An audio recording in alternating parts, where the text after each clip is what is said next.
You love your dog like family, maybe even more than family. But here's the truth no one wants to admit. You might be breaking your dog's heart without ever realizing it.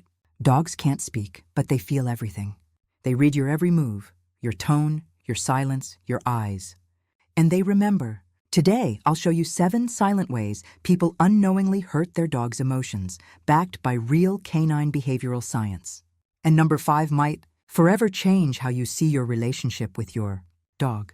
Let's start with the one mistake almost every loving dog owner has made and never realized the damage it causes. Number 1, the silence that cuts deeper than words. You come home. You're tired. You walk past your dog, drop your keys, sigh, and sink into the couch. You say nothing. To you, it's just a long day. To your dog, it's a thunderstorm of rejection. Have you ever noticed their ears droop slightly when you don't look at them?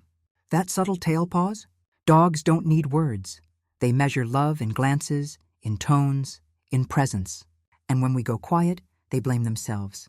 In canine language, silence isn't peace, it's punishment. So next time life overwhelms you, try a simple whisper. Hey, buddy, I'm just tired today. That one sentence could be the hug they've been waiting for all day. But if this one hurts, wait until you hear number 2. It's even more common and far more confusing to your dog. Number 2, the rules that change like the wind. One day, your dog jumps on the couch and you laugh. The next, you scold them for it. Can you imagine living in a world where love feels like a guessing game? To a dog, mixed signals aren't small, they're emotional chaos. Every command, every rule you change sends them spinning into self-doubt.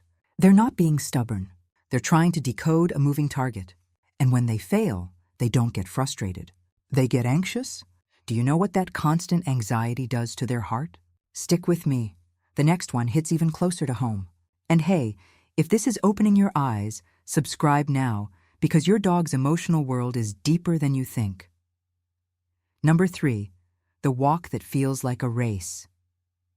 To you, it's just a quick loop around the block. But to your dog, it's their version of checking the morning paper, catching up on the neighborhood news. Every sniff is a story. Every pause is a paragraph. Have you ever yanked the leash mid-sniff? Imagine someone slamming your book shut on the best chapter. That's what it feels like. Walks aren't just about movement. They're about meaning. And when we rush them, we rush their joy.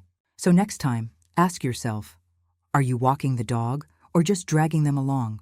And wait until you hear number 4. It's the one that echoes the loudest in their heart. Number 4, the voice that breaks more than silence. Have you ever raised your voice and watched your dog flinch? Even just a little? To us, yelling is release. To them, it's thunder with no warning. They don't understand the words. They only hear the storm. Your volume becomes a wave that crashes straight into their nervous system. Over time, even love starts to sound dangerous. Can you imagine what that does to trust? What if your dog now holds their breath every time you speak louder? There's a better way. Softer, steadier, stronger. But if this one hurts, number 5 will go deeper. It's not about what you say. It's about who you want them to be. Number 5, the mask we force them to wear. Every dog has a soul-shaped rhythm. Some crave cuddles, some chase wind. But what happens when we mold them into what we need, not who they are? An explorer chained to routines. A shy heart dragged into crowds. It's like dressing a wildflower in concrete. Ever seen your dog freeze in a place they once loved? That's not disobedience. That's quiet heartbreak. We call it training. But sometimes it's suppression. And in trying to make them more manageable, we dim their light. What if the best version of your dog is the one you haven't fully allowed yet? Number 6 is even more subtle and far more invisible. Number 6, the eyes that beg for a moment. Your dog stares at you, quiet, hopeful. But you're scrolling, cleaning, rushing. To us, it's life. To them, it's distance. Did you know that when your dog locks eyes with you, their brain releases oxytocin, the same chemical that bonds a mother to her child? Every skipped glance, every missed touch, it chips away at that invisible bridge. Have you ever wondered why they sigh and walk away? It's not boredom, it's longing. You are their entire sky, and sometimes all they want is to be seen. Hold on. Number 7 isn't about looking at them. It's about what happens when you're not there at all. Number 7, the empty room they don't understand. You close the door, grab your keys, and promise, "I'll be back soon." But to your dog, time doesn't tick. It stretches. They wait by the door like a soldier left behind. Have you ever returned to silence? No bark, no tail, just eyes that look through you? Some dogs don't howl. They withdraw. Loneliness isn't always loud. For pack animals, absence isn't normal. It's grief. And when that happens day after day, they stop greeting the door. Not because they've stopped loving you, but because they've stopped hoping. Let's talk about what all this really means and why even good people can hurt dogs without knowing. So what does all this really mean? We don't hurt our dogs with cruelty.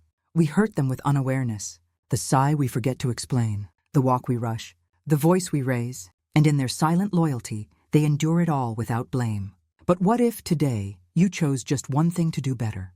A longer glance, a softer tone, a slower walk. Your dog would notice, because they already notice everything. And if you've ever caught your dog staring at you like you were their whole world, it's because to them you are. Don't break that trust. Subscribe if you want to keep building that bond. Your dog's heart is listening.